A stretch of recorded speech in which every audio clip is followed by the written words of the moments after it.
Get ready to embrace debate. First Take starts now.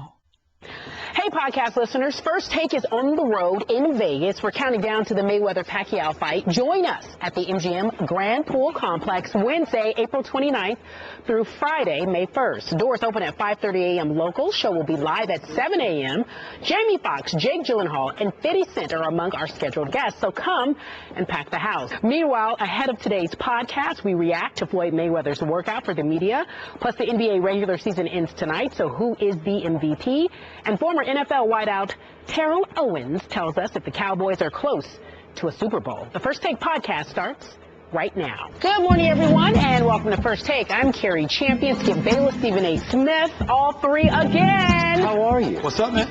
How you doing? Good morning, Carrie. Good morning. Pink is your color. It looks really nice. I try. Thank you so much. I try. I leave the beauty to you. Oh, well. Just doing what I do. Look, we all look great. You're just going along for the ride. I know how we start. Today, ladies and gentlemen, we'll talk about this on the show. Floyd Mayweather holds a public workout. What the undefeated champion had to say. Plus, a six-time Pro Bowler, Terrell Owens, will join the desk. You know what? I am looking forward to seeing my old dear friend Terrell Owens on this show. Yeah. You In that better be chair. respectful. I will be. No, I'm always respectful. You guys had a good conversation last time. I thought we did. Here. It was easy. You actually was very nice that day. I was proud of you. It was a rare moment. I wouldn't predict me today, though. He's also going to tell us who he believes will win the big fight. But first, there are two legitimate candidates for MVP, James Harden and Steph Curry. You can also make a case for Russell Westbrook.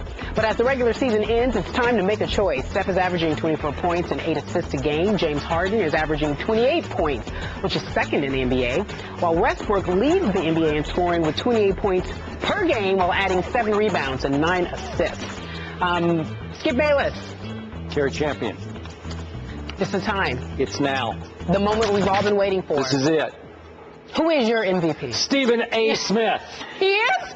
He's your MVP? He is my MVP. He's always been the MVP of my life and my show both. I wish, but thank you so much. But back to the real world, known as the National Basketball Association.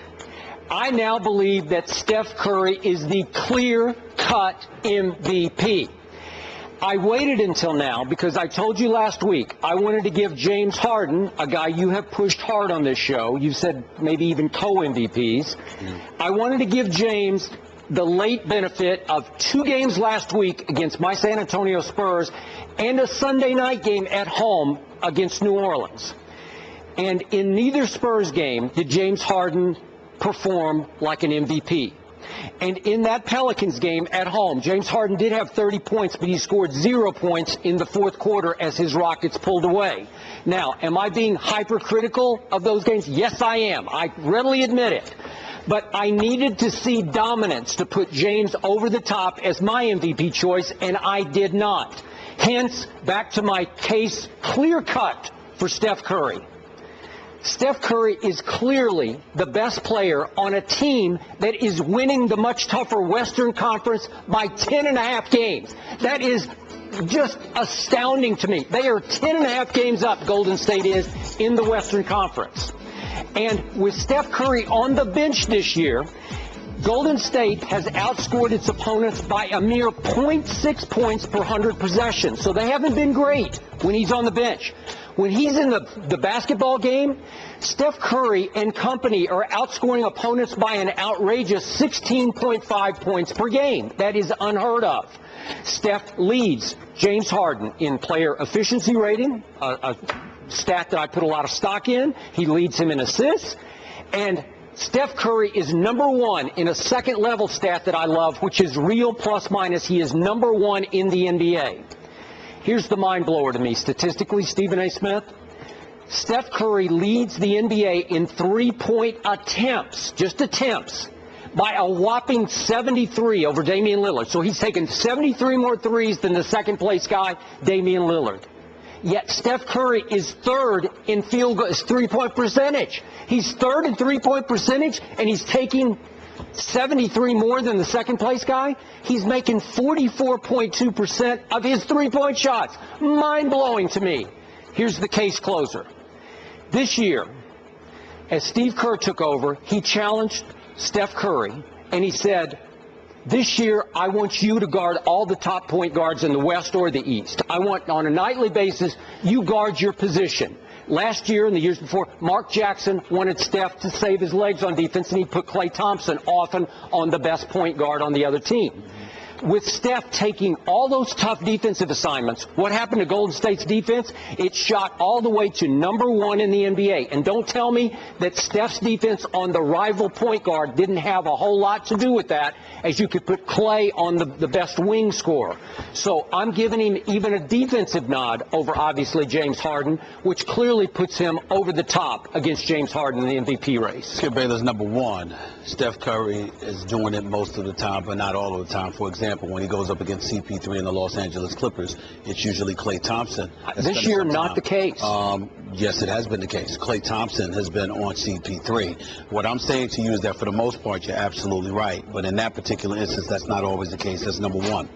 #2, let's think about what you said about Mark Jackson. Mark Jackson had to take that position with Steph Curry because Mark Jackson didn't have the bench that they have this year with the Sean Livingston, with the Barbosa, Maurice Spates has developed. I don't know if that was the mindset. Well, the mindset was primarily about protecting Steph Curry, who had a history of having those ankle injuries. That was what that was about, more so than anything else. Because for the first part of Steph Curry's career, the miraculous part about this season is that primarily he's been healthy. Whereas prior to that, there was always some freak kind of ankle, foot injury that had plagued him throughout his career. Save his legs. You remember, we talked about it on First Take where we were worried about him because he seemed to be a bit frail in the lower extremities. Okay, but he did defend all year long. He did defend all year long, but I'm just saying that in the Mark Jackson era, that was a primary concern. Okay. Now we get to this issue. I think about James Harden, and Skip, the reason why I have held on for dear life to James Harden is not only because Dwight Howard has been down, but when I think about the Houston Rockets, do you know what I think about? I think about Hacker Shaq, Hacker DeAndre Jordan. We get to the Rockets. They don't have one guy you could do that to. They have 3. You got Terrence Ross. You got Terrence Jones. You've got Josh Smith. #1 on the list. You got Josh Smith, #1 on the list, and you got Dwight Howard. You got literally 3 guys that you can employ the Hacker Shaq philosophy against, okay? So I'm looking at it, and I'm saying this is what James Harden has to work with, and yet still this kid goes out there and do what he does, averaging better than 27 a game, shooting 44% from the field, 37% from three-point range, getting to the free throw line with relative ease. This dude is unreal, and James Harden deserves so much credit. But in the end, Skip Bayless, we're together. Really? Steph Curry. I think I just talked him into it. Not at all. No? Steph Curry's the league MVP. Wow. I actually made my decision the other night. Oh, okay. Because Steph Curry, you're about 10, 11 games better than everybody. You're the best player on the best team. You're the best shooter in the world. Okay? You're boogieing all over people, off the dribble. Your skills are just surreal and special. He's my favorite player in all of the NBA to watch play. Steph Curry, as I've said many occasions on this show, is box office. And all the stuff that you pointed out is absolutely true, and it just validated everything that I was going to say. I feel bad because I really, really, really held out until the last possible moment to give it to James Harden. Because I really, really believe he deserves such strong consideration. You know what? He does. He really, really I am does. with you, and I'm glad you're giving him that attention. He deserves it, man. He has carried the Houston Rockets on his back. He has shown that he is a superstar in this league. He can't be guarded one-on-one either. When I think about James Harden, I'm depressed for the Oklahoma City Thunder because could you imagine if he and Russell Westbrook and Kevin Durant were together? Good Lord have mercy, how lethal Oklahoma City could be. But in the end, Steph Curry just looks so special, so phenomenal. I can't deny it any longer. I know. Steph Curry is the league MVP, and he will win the award when it is announced. I'm not sure, I'm with you on everything you just said, but I'm not sure anybody will believe that I believe this, but when I said that I wanted to see James against my Spurs last week, from my heart, If James Harden had led the Rockets past my Spurs in San Antonio and then Friday night at Houston, he would be my MVP. I was open for business, open-minded. It's that close. Okay? I was saying, if he does this, and I thought maybe he would do it. Yeah. But shooting 40% one day, 26% the next day, losing both games, that doesn't bode well for you when you know you're in a tight MVP race and the season is winding down. This is not February. You know, I mean, this is April, and this is when this happened, and you simply can't ignore that. But I feel bad because I really, really believe that James Harden, you know, is deserving of the strongest level of consideration. But Steph Curry is just on another level this year. And bottom line, we also agree on this big picture point. Now it's time for the real games, and now it's time for Steve Kerr and Steph Curry to perform at a higher and higher level. Yeah. So we'll see. With all due respect, it's also time for James Harden to perform. Because James Harden's best basketball has not been played in the playoffs, so he's got to show up as well. But clearly, Steph Curry has got to step up, and when you look at Steve Kerr, he definitely should as well. It should be, I wouldn't say just easy as if to disrespect New Orleans or go Oklahoma City, because I'm not doing so. But the Golden State Warriors absolutely positively cannot lose the first round. They better get out of the first round. They better get out of the first round. I'm with you. Stephen A. both agree that Steph Curry is the league MVP. An ESPN forecast on April 4th said unanimously, folks agreed with you two. Steph Curry is the league MVP. However, they also said who should win it? James Harden. We leave it there. We talk about some fighting. Floyd Mayweather has been all business on social media and in person since he announced his May 2nd fight with Manny. Yesterday, the undefeated champion held a public workout and talked briefly about the upcoming battle. I'm ready. I'm in tip-top shape. If the fight was today, I'll go out there and be at my best. What challenges does someone like Manny Pacquiao present? He brings a lot. You know, he brings a lot to the table. He doesn't bring as much as I bring to the table, you know, as far as status-wise, but he's a very exciting fighter, you know, and, you know, he's a good competitor. And, you know, when you bring the two future Hall of Famers together, you know, it's a very intriguing matchup. It's a very intriguing matchup. Was that Floyd Mayweather? Yeah. Is that him, or that was an imposter? Why would you say such a thing? Because he was so subdued? Yeah. Who was that guy? Oh, okay. You didn't know who it was. What happened to your guy? Where'd he go? Listen. Did he send an imposter? No, Stephen A. to told media us. night at the gym? He said when he interviewed him 3 weeks ago, he's just a different guy. He's a different dude. Your take. Let's discuss. Comments. Yes. Yes. Mr. Smith, by Floyd Mayweather Jr.'s often outrageously outspoken standards, he has been and was once again pretty quiet last night, pretty subdued, pretty non-committal, given what he used to be. And as longtime boxing writer John Saraceno wrote in today's USA Today, and I have high regard for John. So do I. And I quote from his piece this morning, "Some have perceived Mayweather's reluctance to verbally mix it up as nervousness, Count me in that some who have perceived that." I'm going to say it one more time. I believe that Floyd Mayweather Jr. has been afraid of Manny Pacquiao for 5 long years, that he got shamed into taking this fight because he did not want to appear to retire undefeated, having ducked Manny Pacquiao for 5-6 long years.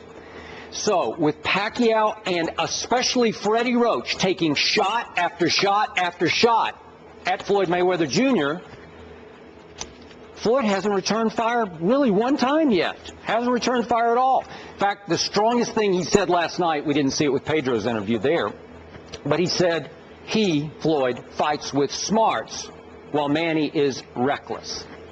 Okay. No big deal, though. So maybe he had to leave it to his father, Floyd Sr., and his trainer to speak up and speak out for him. Or maybe Floyd Sr. felt it was his place to speak up and speak out because Floyd Sr. said last night, "I didn't watch one tape of Manny Pacquiao. There is no reason to study Manny Pacquiao. He's not at this level." Now that's a shot. That's shots fired by Sr. and trainer, but not by Floyd. So I believe that Sr. believes that Manny is not at Floyd's level. I believe Jr. does not believe that. hence tight-lipped Floyd Mayweather Jr. Well, I'm concerned about that because from the standpoint of Floyd Mayweather Sr., who I respect, he knows a thing or two about boxing himself. I do believe, if I remember correctly, and if I'm wrong, I apologize, but I believe I remember he was Hatton's trainer when Pacquiao put him out in 2. He was. You know, Senior you're talking about. Yeah, senior. So not Pacquiao. I mean, when you say you don't have to study Pacquiao, you know, and you say because he's not on this level, you know, I understand because Hatton ain't in Floyd Mayweather's class. We understand that, but still in all, respect the man that knocked out somebody in 2 rounds that you once trained. That's just me. Okay. Now, having said all of that, you're making entirely too big of a deal out of Floyd's measured dialogue. Here's why. Get the tape of Floyd talking about the ghost Robert Guerrero. Same thing. Get the tape about Floyd talking about Canelo Alvarez. Same thing. Get the tape about Floyd Mayweather talking about Miguel Cotto. Same thing. You sure about that? Floyd usually reserved. I don't remember. He usually reserved his bravado for the 24/7 access. You understand? That's what he usually reserved it for. Hopefully, you'll see it when he was talking to me. I would love to see that. Oh, good Lord, it so would be a sight for sore eyes. But here's the deal. Here's the deal. The point that I'm trying to make to you is this. In the end, Floyd understands what he's up against. I think that he recognizes it. I think this is the kind of fight, however, where he's not accustomed to what's coming his way right now. This is new. It's personal. I'm talking about... Wait, Floyd isn't accustomed, right? Floyd isn't accustomed. And what I mean by that is this. Robert the Ghost Guerrero, Canelo Alvarez, people saying they want to knock him off his pedestal, they want to beat him, etc., etc.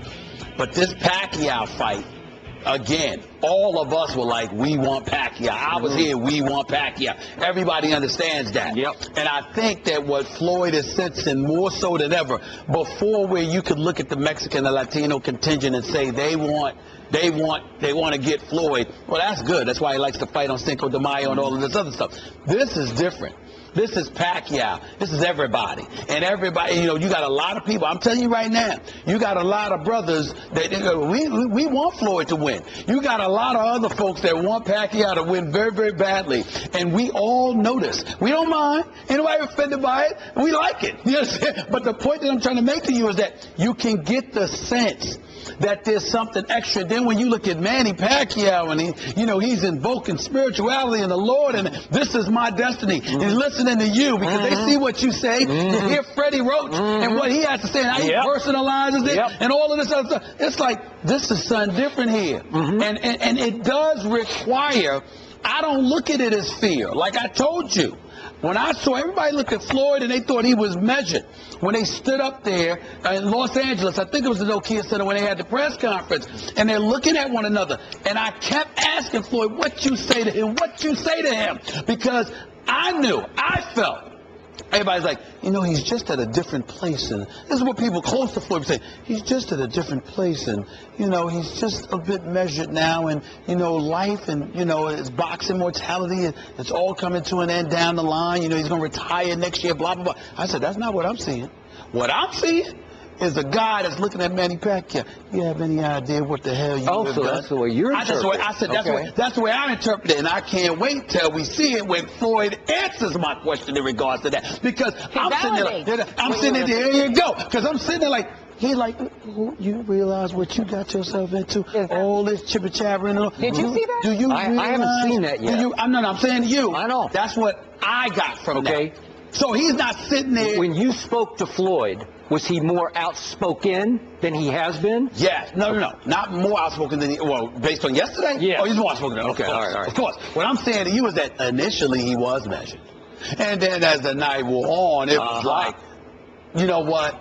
Hell with I said it. And I'm like, and listen, man, you know me, Skip. You know how much I love my boxing. I've been watching boxing since I was 2 years old. I'm telling you, when I saw Floyd look at Pacquiao, I knew in my, as you would say, your core, your gut. I'm telling you, I know in my gut. Floyd was like this. You have any idea who the hell you've been saying this about? You realize you gonna start this stuff? It's one of them things, y'all. You come at it's one thing when we're promoting marketing and stuff, but you come at us a certain way. It's like, Oh, it's about to be on. Well, what do you see from Manny? Well, you know you're boxing. Let me say this. What do you see from him? Let me say this to you.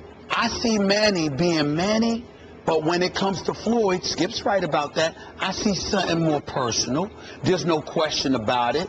And I think it's the combination of he feels like he wants to clean up the sport, the whole spiritual thing, and I get that. Nobody's dismissed that. But what has nothing to do with spirituality is Manny Pacquiao wanting to get back at him for accusing him of PD. You see what I'm saying?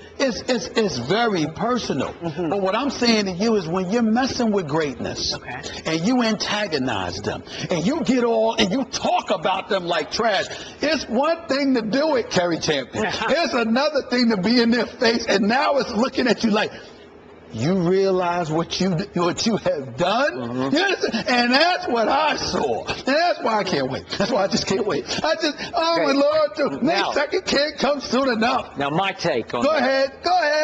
Can't come soon enough. My armchair psychiatry, if you will. From a distance, I'm putting Floyd on my couch, okay? I believe that Floyd wants to think the way you're thinking for him. Does this guy have any idea who he's talking to? Both him and his trainer. But at night, when Floyd goes back to his crib in Vegas and he puts his head on the pillow, I think he looks up at the ceiling and he thinks, this man has no fear of me. None whatsoever. How dare him? No fear. He has no fear of me. No. Yeah. I'm going to tell you how you're wrong. I'm going to tell you how you're wrong right now. Sit back, Kerry Champion, take notes. I'm going to help you out here. That works if you're talking about the Mike Tysons of the world. It works if you're talking about the Marvin Haglers of the world. It works if you're talking about a Felix Trinidad of the world. Oscar De La Hoya's left hook when, I forgot the guy's name that smoked the cigars talking smack about Oscar De La Hoya. And his wife kicked Oscar De La Hoya and said, I'm going to get you. And Oscar dropped him in the first round, took him out in 6. How dare you be so disrespectful? When you are a knockout artist, you're right. That's the mentality. You understand? When you are Floyd, who is a boxing magician, but devoid of that one-punch knockout power, you don't question people fearing you. The issue is of respect for your brilliance. Floyd is not somebody that walks into the ring saying, I'm going to knock you out in 3 rounds. Floyd is somebody that walks into the ring looking to make sure he teaches you what boxing is. Do you understand why I'm so brilliant? Why you can't touch me? That kind of thing, where I'm just schooling you. You understand? Sugar Ray, even though he had knockout power, Sugar Ray was like that. One of the things that the reason why he won the fight against Hagler, he won the last 20, 30 seconds of a round. One time, and I thought Hagler won the fight, actually. You did? I really did. You didn't tell him that when he was here. I told him Sugar Ray that before. I told him that I thought he won the fight. That's not the only conversation Sugar Ray and I have ever had. Right. But what I'm saying to you is that Sugar Ray, with one time Hagler, you remember this, Hagler swung. Kerry, Sugar Ray sat there and tapped him on the shoulder. Here I am. He's behind him. That's how fast Sugar Ray was. So what I'm saying to you is that kind of brilliance psychologically warps you. Sugar Ray, Floyd Mayweather Jr. is not walking into the ring like, I'm going to knock this guy out in the first round or whatever. He's walking in and like, do you realize what level of brilliance you're about to confront? Okay. I'm going to school you. And that's what I'm saying. Your only hope, Skip Bayless, your only hope, and it can happen in boxing, we all know this, is for Manny Pacquiao, a southpaw, to catch Floyd. That's your only hope. Because if it doesn't happen, he is going to get schooled. He's literally going to get taught how to box. Can you not do that? That's what I'm saying to you. Your only hope. You're going to be sitting up you are praying for a knockout. You're going to be praying for a knockout. Completely missing this point. Knockout. Oh, gosh. The man who believes he's going to school Manny Pacquiao is up against a teacher. Now, that's what's going to happen. You are completely underestimating how smart the rival is, how smart Pacquiao is. When Pacquiao reads this quote, or has Freddie Roach read it to him, about Floyd saying, I'm the smart fighter. No, I think the smarter fighter is coming at him with a knockout punch. That's what's going to happen. Another form of education. Antonio Tarver catches Roy Jones Jr. catches him, drops him in the second round. Roy gets up, staggered, can't go at the 10-second mark. Technical knockout on the part of Antonio Tarver. Okay? What happens? Ultimately gets knocked out by Glenn Johnson. Everybody thinks that Roy should retire, whatever. He agrees to come back into the ring and fight Tarver. What happens? Tarver almost gets knocked out. Do you know why? Because Roy is running and circling the ring, and Antonio Tarver said, I was dizzy before I got hit. Because Roy was just circling the ring. What I'm saying to you is this. When you have somebody who is as aggressive as Manny Pacquiao, Pacquiao can sit there and strategize all he wants to, but it would have to require Floyd coming to him. If Floyd doesn't do that, Manny can't help himself. And that's going to fall him into the same old tricks that he's accustomed to using. So I want you to realize that strategically, you have just disrespected Manny Pacquiao by putting him in the same sentence with Marvin Hagler and Tarver. He does not belong in the same sentence with either one of those guys. Wait a minute. For different reasons. Because Manny Pacquiao is no Marvin Hagler. Let's be clear. Okay. In a good way. In a good way. In a good way. Excuse me? Look. Where's water so I can throw it on you? Marvin Hagler was just a puncher. Excuse me? We know that. Just a puncher? Yes. Just a Come puncher? on. Marvelous Marvin Hagler? Yes. The undisputed middleweight champion the of the world? man who got taught a lesson by Sugar Ray Leonard. Taught drugs. This is just blasphemy. I can't wait until May 2nd. Marvelous Marvin Hagler doesn't deserve to be in the same category as Manny Pacquiao. I preface it as a strategist. Has Marvin Hagler ever been put to sleep? Ever? Has he ever been a perfect cure for Ambien? I mean, a perfect endorser for Ambien. Has Marvin Hagler ever been that? Ever. Marvelous Marvin Hagler doesn't deserve to be in the same sentence as Manny Pacquiao. No. You just said that with a straight face. I did strategically. You are banned from talking about boxing. You don't even deserve I'm telling you right now. And then I keep turning out right. Marsha, Norby, all the bosses. You should be banned for talking about boxing for that statement. Marvin Hagler doesn't deserve to be in the same sentence as Pacquiao. Whoa. As a strategist, you heard me. He doesn't. It's not even close. You are so. You know what? You are wearing blinders. You are wearing blinders on how Pacquiao fights. You're not seeing the forest for the trees.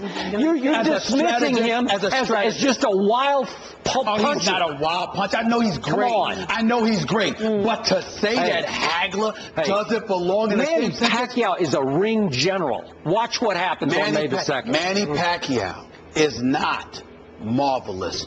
He's faster, but he's no marvelous Marvin Hagler. As what? Ladies and gentlemen. As what? As a champion. We got to end it here. In this corner, Floyd Mayweather. In this corner, Manny Pacquiao. Thank you. All right, ladies and gentlemen, we have some breaking news. Aaron Hernandez was found guilty of murder in the first degree for killing Odin Lloyd in June of 2013. The former Patriots tight end has been sentenced to a mandatory life in prison sentence without parole. Lloyd, you may remember, was dating the sister of Aaron Hernandez's fiance. He was found shot 6 times in an industrial park less than a mile away from Hernandez's home.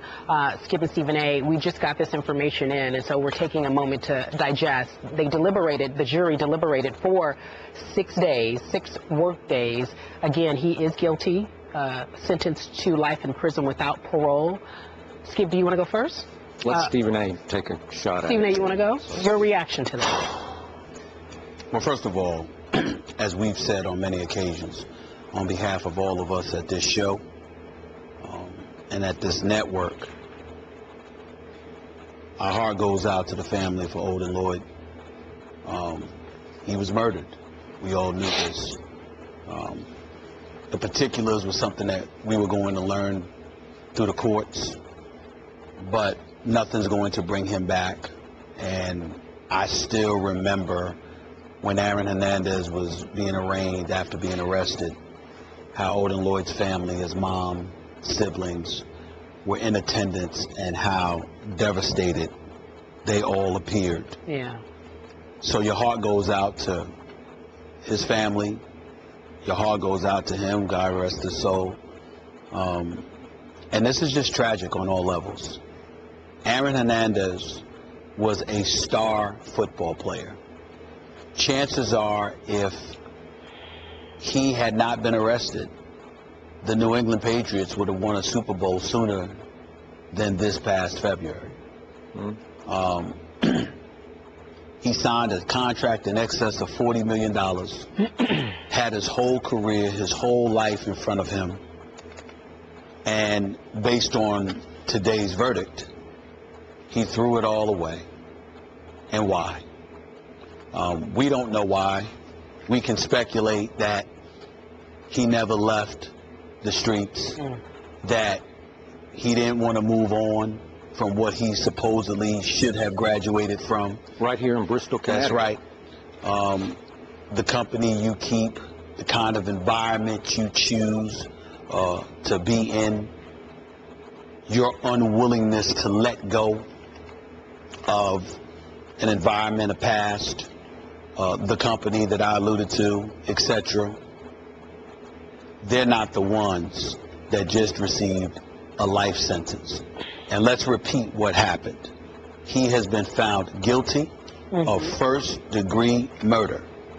He has been sentenced to life in prison without the possibility of parole, which means that Aaron Hernandez will be in jail, in prison, for the rest of his natural life. For what? For what? It's just sad. But I also think, regardless of what they're trying, what they may be willing to say, I'm never one of those guys, Skip, Kerry, who believes that a jury is oblivious to the real world and what's going on. And they never hear anything. You might not hear any particulars about this case, but I think you see what's going on in society. I think you surmise what's going on with at least some of these athletes and what have you. And you want to throw a curveball towards all of that to send a message that we need to stop this nonsense. You need to stop this nonsense. Whatever it is that you're doing that can get yourself in trouble, it ain't worth it, because this is how you can end up. And certainly that has happened with Aaron Hernandez. My heart goes out to Odin Lloyd and his family, but in the end, this seems like a just verdict, and I don't think anybody can deny that. And hopefully a lot of people out there who can find themselves in this predicament, this will give them cause to pause. I appreciated everything you just said.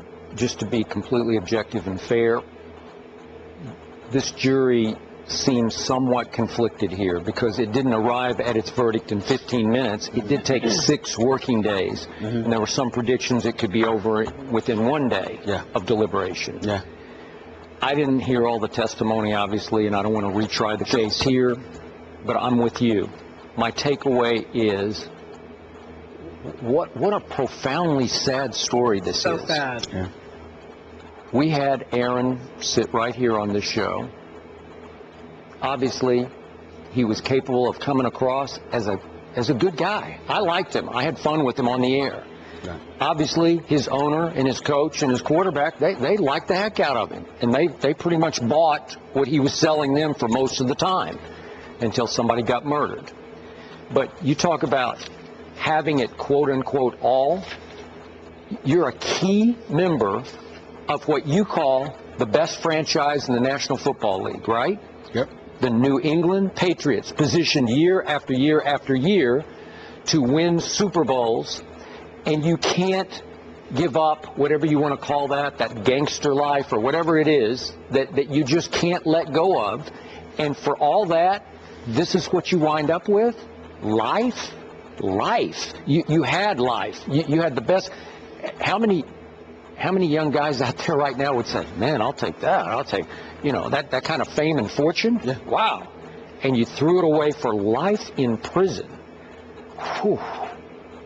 It's just shockingly sad, but it's hard for me to say it was the wrong verdict. I mean, from all I read and all I heard, and there are other allegations still that hung over his head of other incidents. That he was a double murder. Yeah. 2006. Trial on murder charges, the drive-by shooting that happened in Boston, the nightclub. So the only silver lining to this is we have a big audience out there, and I hope this is hitting home with some of the younger people in our audience. Well, let's be clear about something.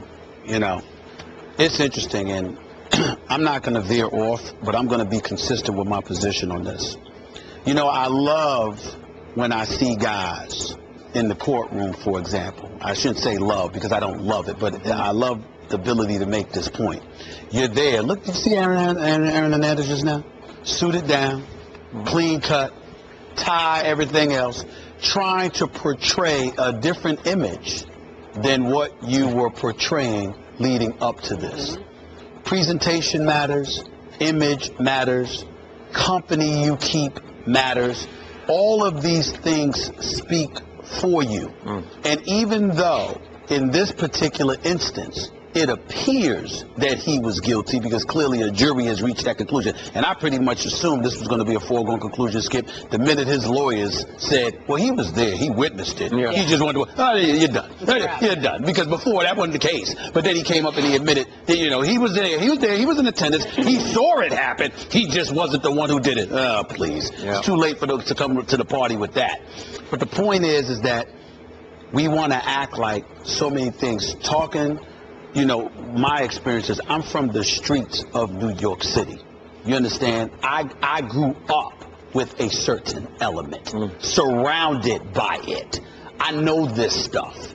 And all I'm saying to you is that you can find yourself. You don't have to be Aaron Hernandez to find yourself in trouble if you don't guard against how you present yourself, if you don't guard against how you act, and you don't guard against keeping the wrong company in your presence. You got to be mindful of all of that because anything can happen to you. This appears to be just. But there's a lot of people that would sit there and say, well, certain things weren't just, but found themselves in similar predicaments because you didn't guard against that stuff. So hopefully we'll learn. So bottom line, deep down, just your view. Does a guy like Aaron Hernandez finally decide that he is, so to speak, bulletproof, like he's empowered, he's entitled, he can get away with anything he wants to get away with off the field because he's such a big deal on the field? You know what? It could be a little bit of that, Skip, but also the one thing I think it's important to point out that sometimes it's not just about you thinking you're all this or all that. Sometimes it's about the lack of value you place on the life of other human beings. You think they're so insignificant that you can do what you want to them, and they won't be missed, and they don't matter. And I think it speaks very, very good about our society when we send a message that a relative unknown like an Odin Lloyd matters to us, because life matters, should matter to all of us. New Orleans hosts the Spurs, who have won 11 straight, while OKC visits the NBA worst Timberwolves. But the power index gives the Pelicans a better chance to make the playoffs instead of the Thunder. If the Spurs win tonight, though, they clinch the second seed. However, if they lose, the Spurs could fall all the way to 6. So there's a lot on the line for both teams. You see the playoff standings as they are. We're putting the Spurs and the Pelicans on the hook. Stephen A., I'll start with you first. Who do you believe will win? Well, first of all, I think the Spurs will beat the New Orleans Pelicans tonight. They will capture the number 2 seed. I just think they're a superior basketball team. The Spurs are experienced. They play together and understand that it's incredibly difficult to go on the road and win throughout the playoffs. If anyone knows that, they don't know it as well as the Spurs do. So capturing a number 2 seed ensures that you don't have to be on the road until the conference finals. The Spurs understand that. They understand that they could potentially drop to 6th, and that's the problem. Understand, Skip, speaking to NBA officials yesterday, some of the players, some of the coaches, etc., one thing they say is that the easiest route, nobody's easier in the West, you don't want to disrespect anybody, but the easier routes are Houston and Portland. Portland, because Wes Matthews brings such a dynamic, and not having him, even though they respect the Flalo, not having Wes Matthews is a devastating blow to Portland. So Portland feels vulnerable at this moment in time. And in the case of the Houston Rockets, James Harden is sensational, but he does a lot of one-on-one. So the mentality is double up on him. If you double up on him, you force somebody else to beat you. Is Dwight Howard going to hit free throws? Is Josh Smith going to hit free throws? Is Terrence Jones going to hit free throws? They believe they've got 3 individuals, not just one, that you can employ the hack-a-shack philosophy against. So even though everybody would be tough, the belief is Houston and Portland would be tough, and it would be easier than the rest. And it would be even easier if you capture the number 2 seed. If you lose the number 2 seed, the Clippers pretty much locked up the number 3 seed. So as a result, you're going from 2 to 5 or 6. And nobody wants to do that because that puts you at a decided disadvantage. San Antonio understands that, and their willingness to address that is going to supersede the urgency that the young, hungry Pelicans are going to bring to the table. The belief is they're about a year away. You seem pretty sure of this. I am sure of it. I believe they're going to beat New Orleans. I love Anthony Davis. I don't love the rest of their team. But I also am a bit biased because I want to see Russell Westbrook go up against Golden State in the first round. I think that Oklahoma City will give a much better matchup to Golden State than New Orleans. So would you say San Antonio wins by 10 or 15? No, I think it's going to be a nail-biter, but they'll pull away late, like about 8 or 10 points in the last 2-3 minutes or so. They'll pull away. Are you looking for validation, some help, what are you asking this young man? Okay, I'm going to speak with my head and not my heart. Okay. Obviously, I love my San Antonio Spurs. We know that. I do not think they're going to win tonight. I'm just telling you that with my head, all my head. Okay. Because I've seen too much of what they haven't done this year. I'm sorry. When you say they're going to win a late close game, give me evidence this team is capable of winning late close games, because I don't have any. I'm sorry. I'm sorry. You want evidence? I watched every game this year. Trust me, I didn't miss a game. I've got 11. I went through the whole schedule this morning, the 81 games, and I've got 11 late close games that my Spurs a year ago could have and probably would have won. Okay. And they didn't win one of them. They lost to your New York Knicks not too far back at Madison Square Garden when they had a 13-point lead late in the third quarter. It got taken to overtime by Alexei Shved, who where is he now? I don't think I think he's on IR or wherever. But it goes to overtime, and my Spurs go 1 for 9 in overtime and lost to your New York Knicks. I've got 10 other games that were late close where you're saying, okay, the defending champs are going to. No, they're not going to. They lost 2 triple overtime games in a row to Memphis and Portland at home. And it's not them. It's like, what are you doing, Manu? Why are you? And then at Houston Friday night, they tried their darndest to give the game back to James Harden and company. Ginobili dribbles it off his foot. Tim Duncan missed a little bunny underneath. They've lost their late close edge, and this is going to be a late close game. And I think Anthony Davis, who has owned them this year, will own this game. Anthony Davis almost beat them all 3 times. Now, I know it was early this year, but Anthony Davis he's averaged against the Spurs in those 3 previous games, 23, 12, and 4 blocks a game. Okay.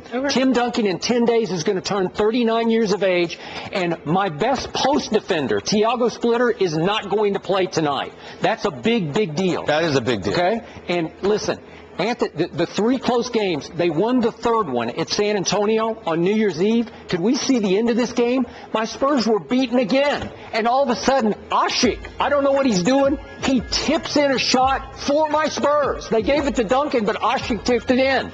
So it goes to overtime, and Ginobili finally turned back into the old Manu and won it in overtime.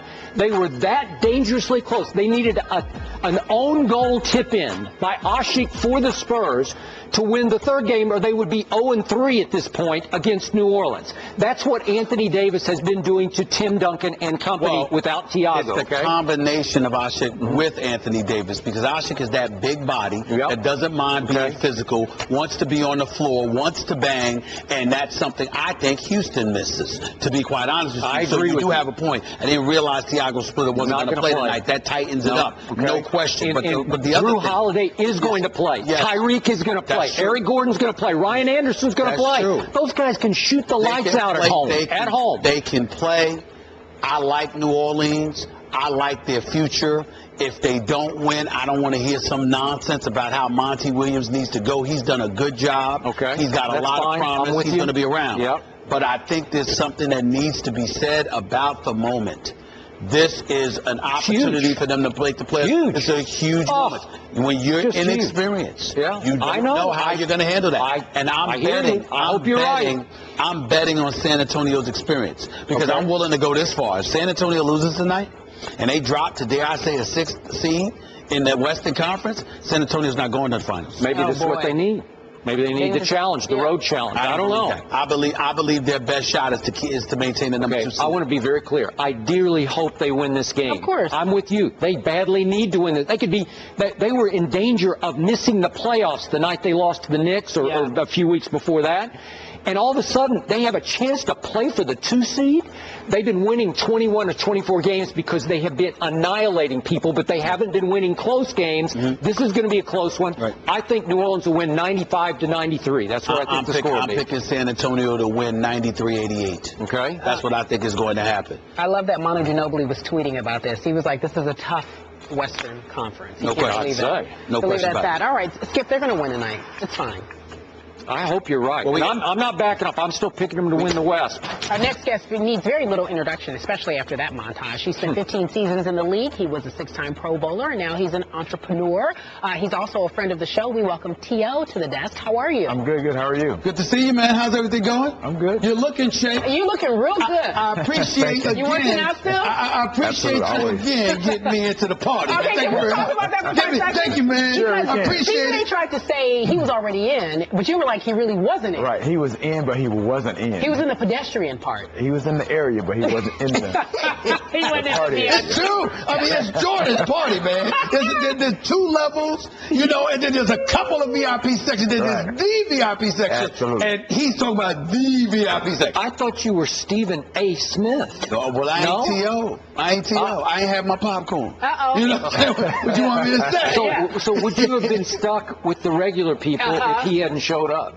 I would have found a way. Yeah, I'm pretty sure he would have found a way. I would have found a way, but he did. He made it seamless. It was just a matter of seconds before I was up, so I got to give him props for that. Thank you for getting him into the VVVIIPPP part of the party. Meanwhile, so you say Floyd Mayweather will win the fight. Make your case for us, sir. Well, I think he's been a technician. He's been a strategist throughout all his fights. I think, even when I think he's looked at as a favorite, a lot of people see him as an underdog in a lot of ways. Just for the simple fact that there's so many haters out there are against him. And I think for me, I know him personally. I feel like that mindset he's going in there is like him against the world. So I think he's going to be ready to fight this fight. And as I saw the interview yesterday, I'm sure if he was ready to fight today, he would be ready to fight today. That's what he said. Yeah. Do you relate to that? Because it was often you against the world, right? Oh yeah, no doubt. I mean, I think you hear all the critics. You know what you know the challenge that's ahead of you. You know that everybody's going to be looking at your every move. And so for me, I can definitely relate to that. Knowing that things that I did and the way that I played on the field, I let my play do the speaking for me. And I think when he gets in that ring, he's really going to try to dispel and dispute any notion that he's not the greatest of all time. And I think this is what the world has been waiting for a long time now. But are there different levels? And what I mean by that is Floyd makes the case that Manny has been on the big stage, but he ain't never been on this stage because he's going in against me. Now, you've got people against Floyd, but that's nothing new. But it seems to have elevated to another level now that it's Pacquiao he's going up against. Are there different layers of pressure to the point where that could potentially affect you differently?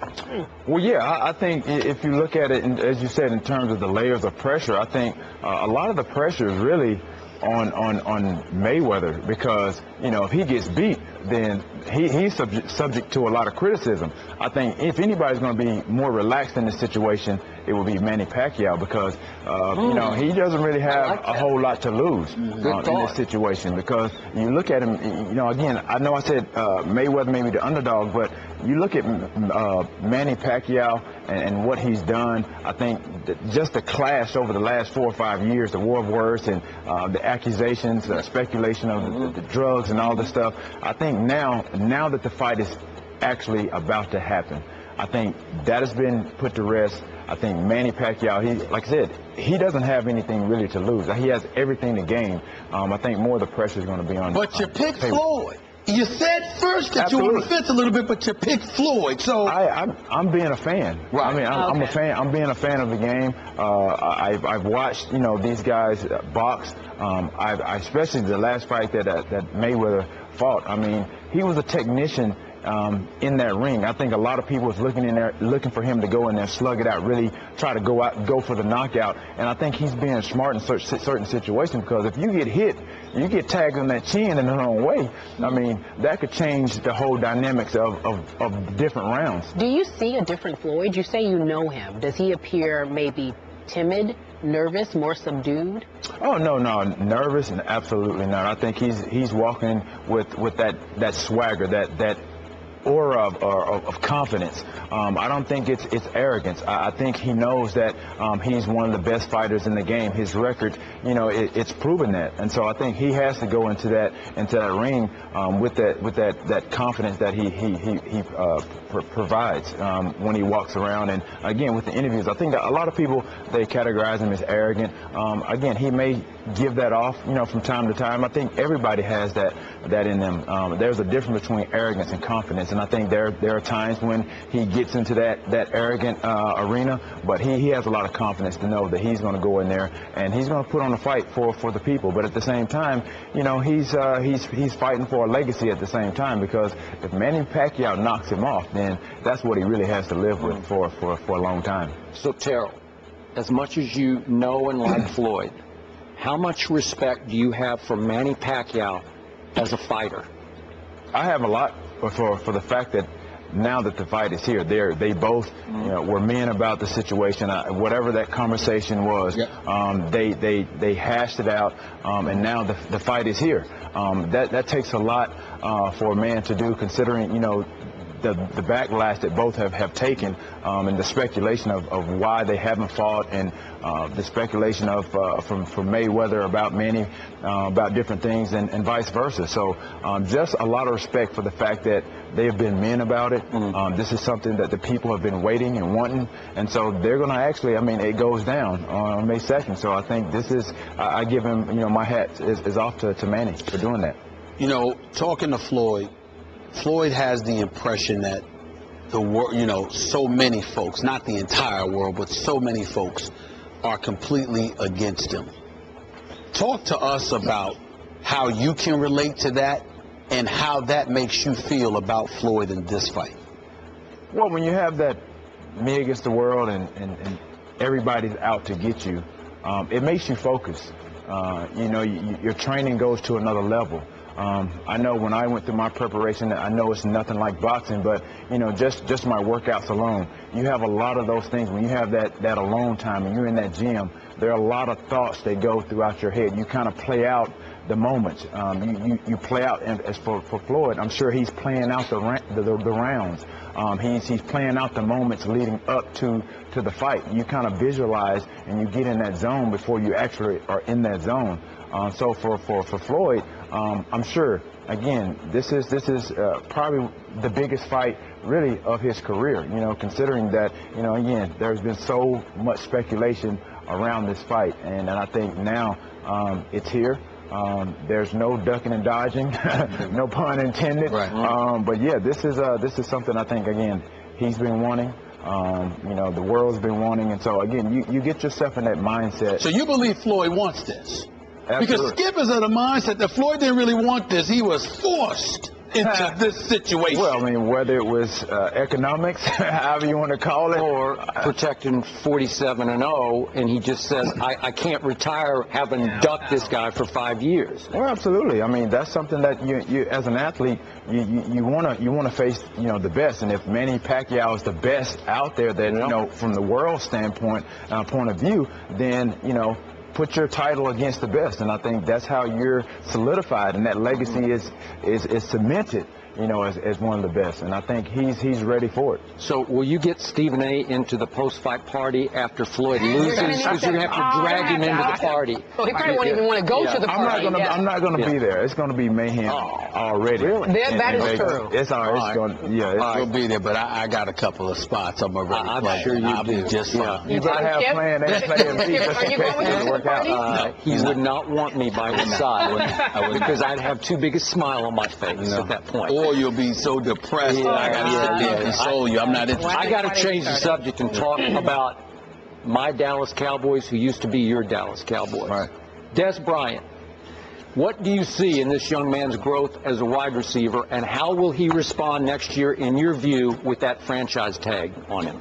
As a receiver, I mean, he's definitely getting better every year. If you've seen what he's done year by year, especially the last couple of years, this past year was a spectacular year for him.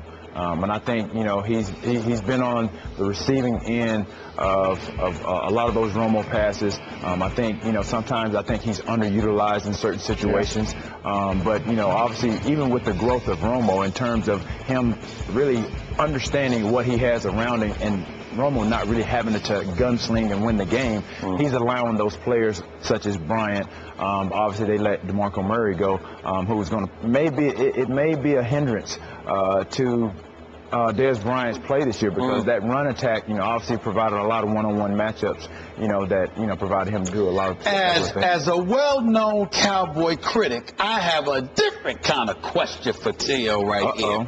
You know, T.O., I recall somebody that used to be a wide receiver for the Dallas Cowboys that, as far as I'm concerned, got screwed over. I recall a wide receiver that sat up there and thought he was going to be with the Dallas Cowboys, only to have Jerry Jones and those guys shift gears. I want to know how your feelings were when you saw Des Bryant get franchised and DeMarco Murray ultimately just be allowed to walk away and go to the Philadelphia Eagles because of monetary purposes. Well, I mean, again, I think if you look at, you know, the way these GMs and these owners are thinking, sometimes, you know, sometimes they feel that certain guys are expendable. Obviously, that's the case with DeMarco Murray. They feel like they can get a running back that they can plug back there, and obviously the young guy to do some of those same things, to duplicate what Murray did. Is that the case? We'll soon see.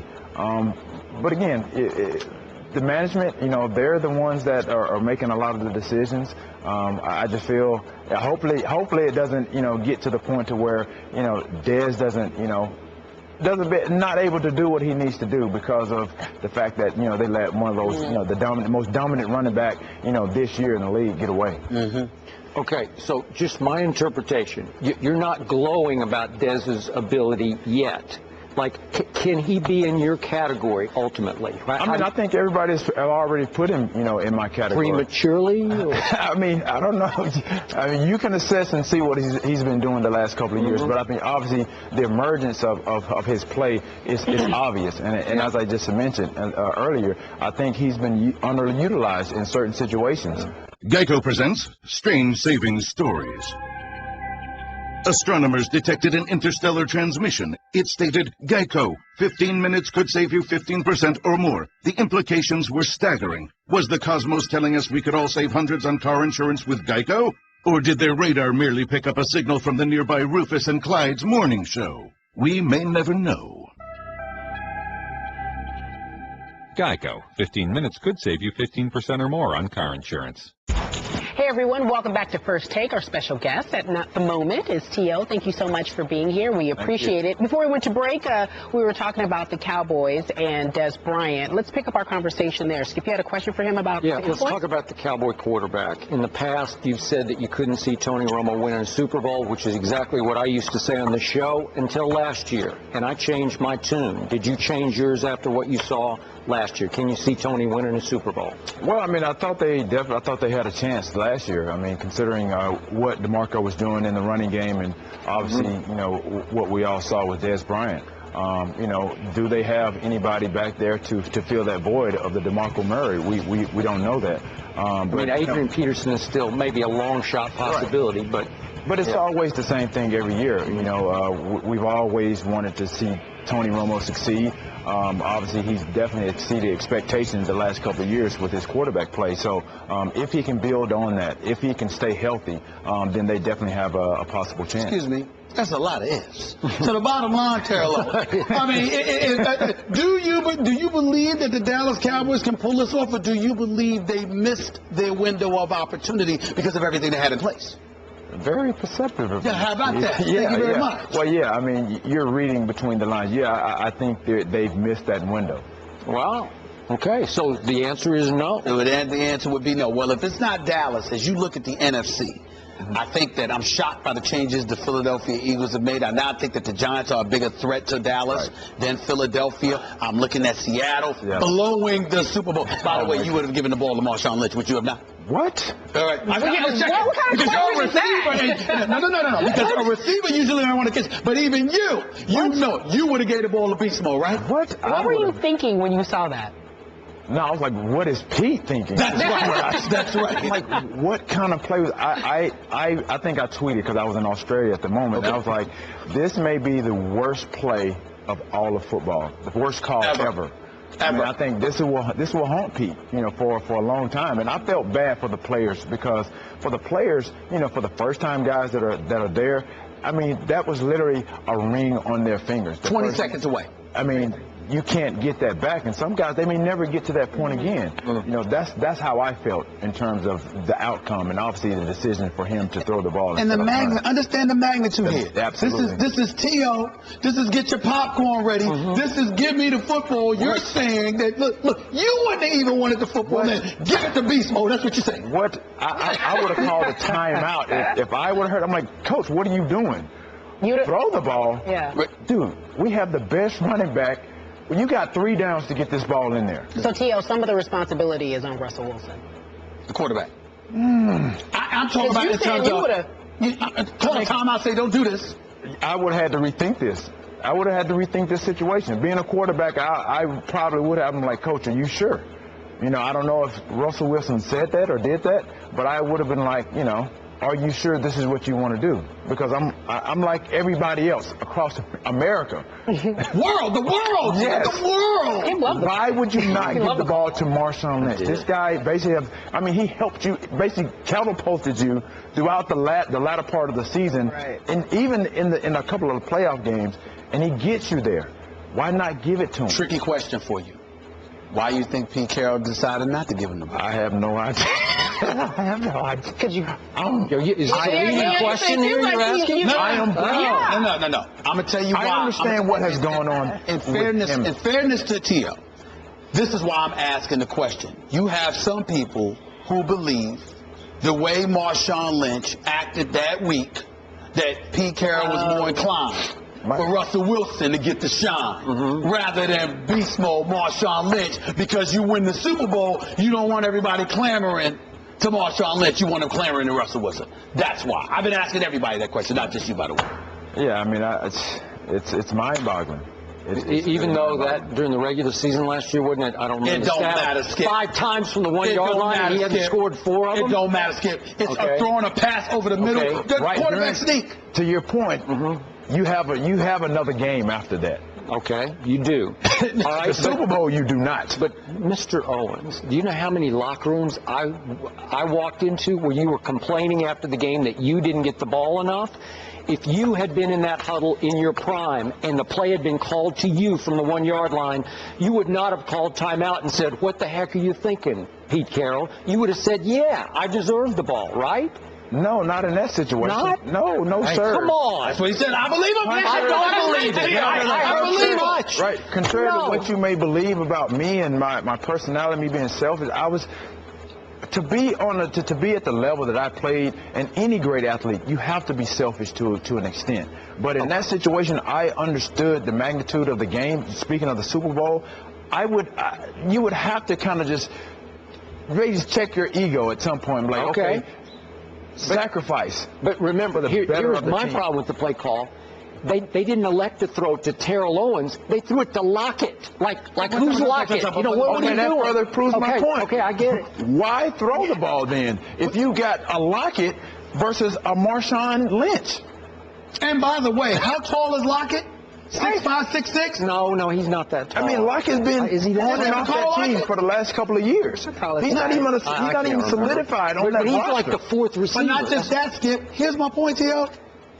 If you're going to throw it, and we agree you shouldn't have thrown the damn football, give it to beast mode. If you're going to throw it, how about a pass like Ben Roethlisberger to Santonio Holmes in the Super Bowl against Arizona, where it's going to be an incomplete? You don't sit there and have a 6-foot quarterback, by the way, who's got to look over the line of scrimmage, offensive, defensive lineman, look over them and throw it in that kind of traffic. He made a nice throw. The throw was on the button. But it's too risky. Okay. It's too risky. Let's give the DB a little credit for making the all-time break on the ball I have ever seen. He made a great play, but it was the most horrible call. It was the most horrible call I've ever seen.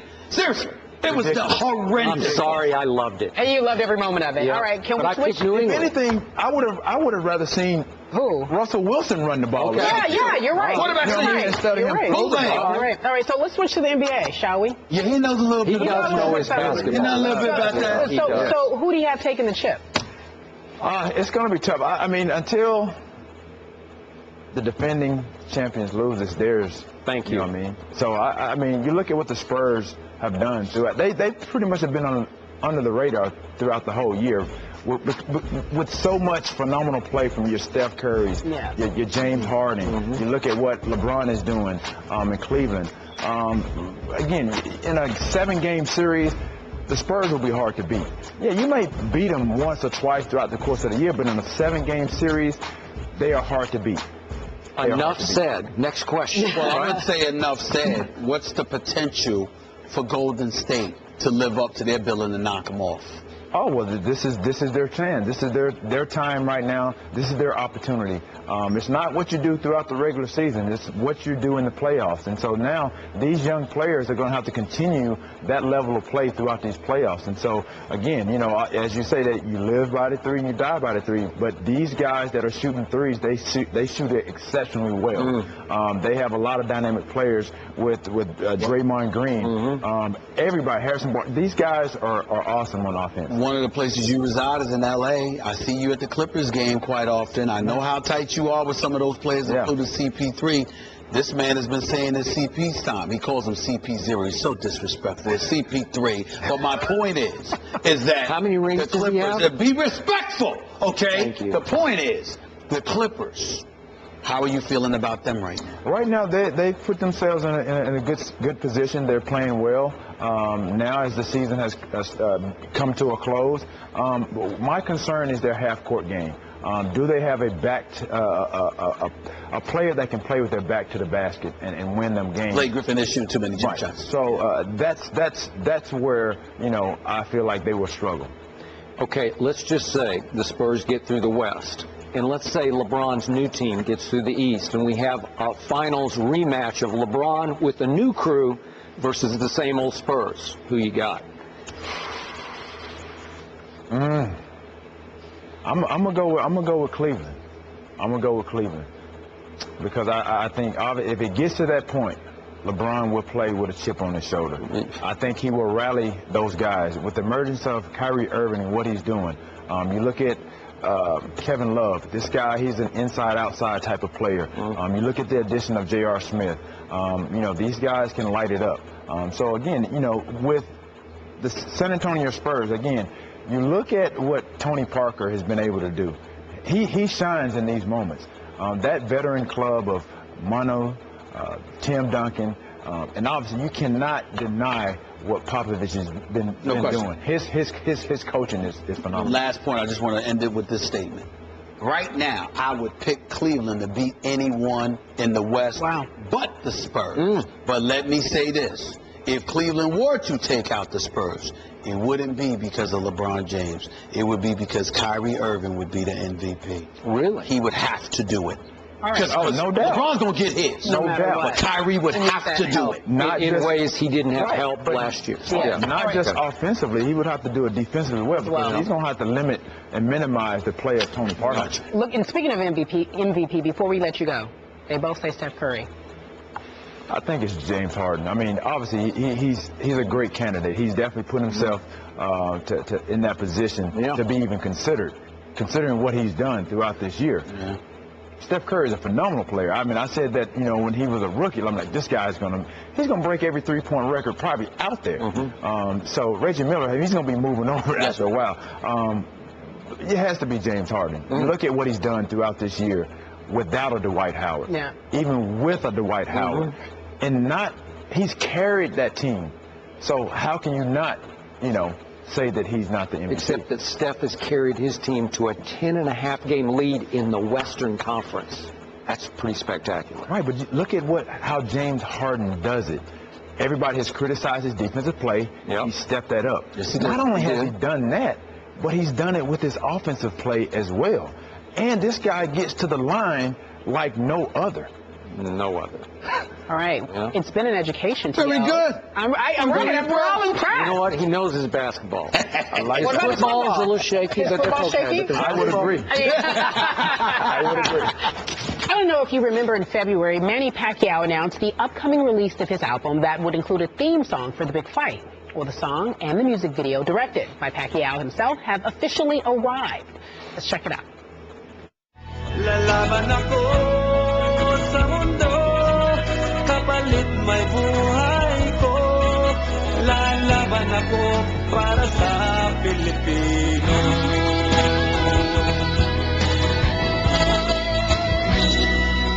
Maging tayo ay may pangarap sa bayan. Ang makatulong. Was it a typo? Oh, we were talking about the video, you guys. So the song translates, because obviously there's meaning to it, it translates to I fight for the Filipino. And I thought it was because they had a recent devastation there in his country. Well, first of all, the smile on my face. Is it? I know why. Okay, just stay on the singing part. Yeah, You we'll can stay on the stay- singing yeah, that's part. right. We Okay. understand. So that's fine. Well, we get it. So just give us your reaction. It's twofold. That's why I was laughing, because I laugh at him trying to be a singer. Obviously, the cause, the purpose of the video, the music, etc., he's to be applauded. He's incredibly philanthropic. He's a beautiful human being. He truly is. Yeah. He truly is, and I love having him on the show, and I love going back and forth with him. But I laugh because, you know, him trying to sing, first of all, it makes me think about Drake at the SB. So Oh, yeah. That's number one. That's the first thing I think I wish about. we had that video. And secondly, it's like, okay, you know, you're doing all these things and putting even more pressure on yourself, and I get it. Everybody, like, you know, this ain't just for me. This is for my people, which means that we've got a nation of people on my side against Floyd Mayweather Jr. Okay, you do that. Okay, good luck with that. It's gonna take that. It's going to require that. But obviously when I see the video and then you saw the rubbish and you just see the catastrophe that's taking place, your heart goes out to those people. So, you know, I'm laughing, listening to him music, listening to him trying to sing, but then I see, you know, what the video is for. So that touches me emotionally. But I think he's putting a lot of pressure on himself. Okay, remember, he recorded this to be his walk-in music that on May 2nd. Yeah. Yes. So it's his theme song. Yeah. It's his motivational song. Yes. Okay, back to his voice. I think he sings pretty well. I think you're not giving him enough credit. I'm not. I think his voice is pretty good. I'm not saying it's bad. I'm just saying that I just sit up there and I watch him trying to Let's listen. sing. Let's just listen. It's like a ballad. Listen. Not bad. It's not bad, y'all. I'm not saying it's great, but it's not bad. Come on, y'all. Remixed in Come the on, y'all. studio? Listen, I'm not saying it sounds bad. Okay. I'm just saying I shouldn't have to be thinking about critiquing his singing when he's a world-class fighter. That's all I'm trying to say. Okay. You know, but I understand. All right. I understand. Now let me take it one level deeper. One level deeper. Okay, go ahead. I'm sure you're going to. Several levels deeper. Just one. Go ahead. This reminded me of something Freddie Roach told me a couple Can y'all months turn that back. music off in my ear? I like it. Turn Keep it off. playing. I like it. Turn it Good off. background Did you to do what that? I'm saying. All right, go ahead. Go ahead, man. Freddie Roach pointed out to me that Floyd Mayweather Jr. is up against a new challenger here who came from a much rougher background than Floyd came from. Remember, Manny Pacquiao came from a tough neighborhood. Manny Pacquiao got pushed out into the street because his mother, when he was 14 years of age, could not afford to feed him. He became a child of the streets and turned to boxing at 14. My point is, this guy came from rough circumstances here. He was built rough and tough by his circumstance in the Philippines. So it's interesting to me, he's reminding himself through the video he used of a ravaged Philippines post-storm of it's a tough place to grow up. And I think it's fortifying him psychologically that my circumstances were much tougher than Floyd's were growing up. And we always hear the reverse. Oh, this boxer's tougher than that boxer because he fought his way out of poverty. Well, this guy fought his way out of more poverty than Floyd fought his way out of. That's absolutely true, and that's to be respected, because a lot of times people in America believe, even the poor and the desolate, that they have it rougher than anybody else in the world. And you look at some of the things that exist in third world countries and what have you, and you really see, that, there are people in other parts of the world that have it just as rough, if not rougher than us. At the same time, it's all relative too, because whereas Manny has the advantage of having an incredible amount of support, and I'm being serious here, the incredible amount of support where you can ultimately elevate yourself spiritually because of the support base that you build around you. Some folks in America from impoverished backgrounds, particularly those of African American descent, sometimes find themselves in a position where they're lone rangers, or the support that they have is not the right kind of support that ultimately leads to you receiving and grasping an elevated level of spirituality. So what happens is that Manny may be ascending in a certain way, Skip, because you literally feel as a human being that God has touched you. Whereas in some instances, you find yourself feeling like you're fighting against the devil every day. So it's two different extremes that you're coming from. And you might end up landing in the same place because we're all God's children. But the flip side to it is that the path that you took to get there, psychologically, sometimes can be far more damning because you're alone. And I think that that's the level of strength. Floyd Mayweather, regardless of everything else, I'm not going to say regardless of it because we understand transgressions are transgressions, and you know what I'm alluding to there. But the flip side to it is that Floyd Mayweather Jr., I believe, is a person that a lot of people hate because they are jealous. What I mean by that is this. This is a young black man. Floyd Mayweather is only 38 years of age. And he is talking, well, I'm saying, not as a boxer. Only 38 years of age in life. I got it. He's going to be retired by age 40. He'll have more money. He could have been retired by. He could have. But what I'm saying to you, Skip, is this. He's going to retire.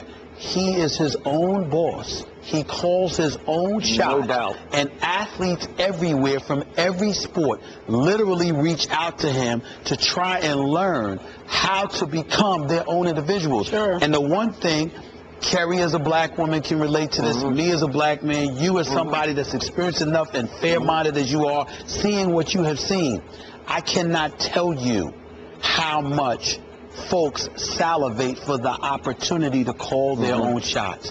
Floyd has pulled it off. I get that. And there are people who despise him because he rubs it in their face. You don't get to tell me what to do. You don't control me. I'm my own man. All right. And my last thought. And I wasn't going spiritual on you here with Manny. I was going with upbringing, the backbone that you build fighting your way out of what happened to him in the Philippines. I know that. You guys, on May 2nd, I find it so funny because we're going to have two extremes. We got Manny walking out to this song. We might have Floyd coming down with Justin Bieber. I think we will. It'll be two extremes that we will see with this Justin Bieber thing? I don't get it, and I don't understand it. Meanwhile, Brandon Jennings. Do you get it? No. Brandon Jennings just sent a tweet in for us folks, and he said another reason why Floyd is going to win. The fight is already over. He's referring to the song.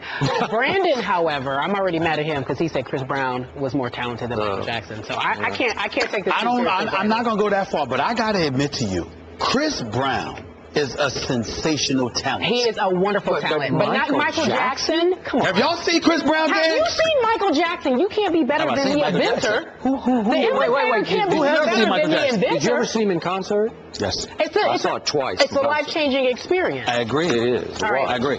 Today is an important day. Major League Baseball will celebrate Jackie Robinson Day throughout every ballpark in the country.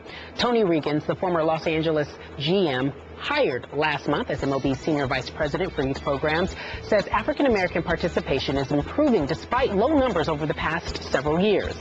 It is encouraging. It obviously is not where it once was, but I think there is movement. There are more younger African-American players engaged in the game, and a lot of the younger players are coming through the academies. There are a lot of programs out there that are producing good young talent. The numbers are still what they are. They're not where we'd like them to be, but hopefully that trend can change. Still, again, at the start of the season, the Cardinals, Giants, and Diamondbacks did not have one African-American player on their roster. So let's talk about African-American participation in baseball, Stephen A. Do you feel that baseball is making inroads? I think they're making inroads, but I think there's a long way to go. The reason why I think they deserve to be criticized to some degree is because it got bad. Yes, it has improved since 2009. Yes, it is going in a forward direction. Yes, reviving baseball in the inner cities, the RBI program has done some good things. 2 million kids participating in its program, a growth of nearly 80% since 2009. That cannot be ignored.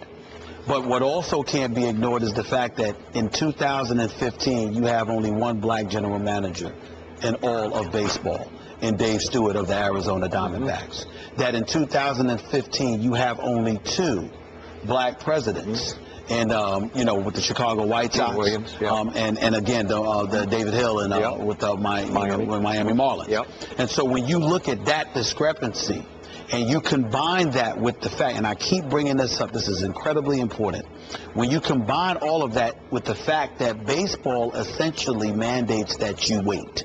Yes, you get drafted, you get a little cash, but you got to go through the minor league system and that process before you're brought up to the majors, A, AA, AAA baseball, before you end up making it to the majors. You must understand that young black males in the United States of America are not going to trust that the system is going to work favorably towards them if they exercise patience. That's a very, very key component. And I'm not trying to say that present-day baseball under the leadership of Rob Manfred, previously through Bud Selig, I'm not saying this is their fault. Please don't get me wrong. I'm speaking about history. Historically, you're not going to get young black males influenced by older black males to sit there and say, wait your turn, it's going to come, when there are options that call for almost immediate gratification in football, in basketball, etc. They're not going to do that.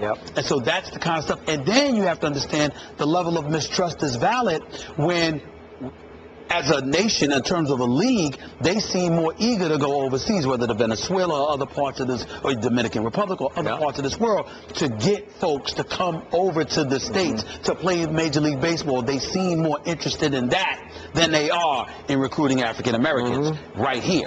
All of those things contribute to the lack of trust, which doesn't provoke patience, and that's what influences the numbers. I am with you.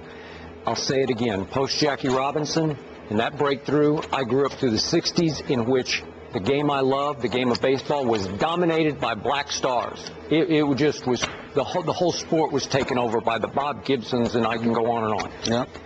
And now, I guess I'm heartened by this fact that Bob Nightingale points out in USA Today that since 2012, 18 African Americans have been drafted in the first round of the amateur draft. Okay, that's a start.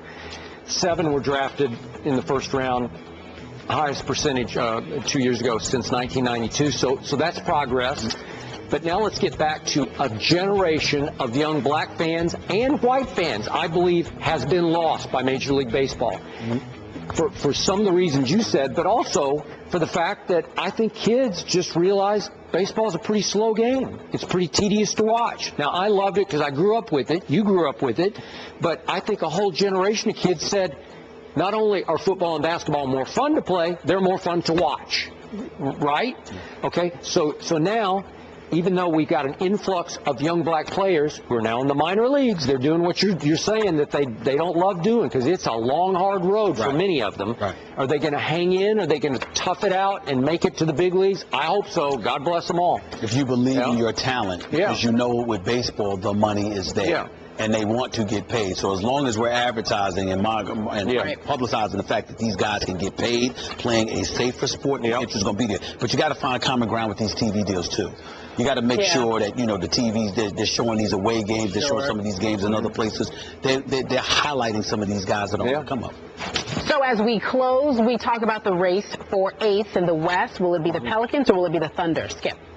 I'm going to trust my dear friend Stephen Naismith, who invented professional basketball as we know it in America. Okay. And he says my Spurs are going to win this game 93-88. So I will take that to the bank, even though my better judgment tells me otherwise. I might change the score, though. I might go up 10 points, 103-98. Oh, really? But I still believe San Antonio is going to win by about 5. Okay. By 5. By 5. So I'm there. I'm good. Anthony Davis will have a big game tonight. And you better be right. All right. The gentlemen believe that 8th spot will belong to the Thunder. We shall talk about that tomorrow on the show. Meantime, in between time, have a wonderful afternoon, everyone. We'll see you at 10 a.m. Eastern on ESPN2. Thanks for listening to the podcast. You can catch First Take Monday through Friday, 10 a.m. Eastern, 7 Pacific on ESPN2. ESPN Radio, bringing you directly to the biggest events in sports.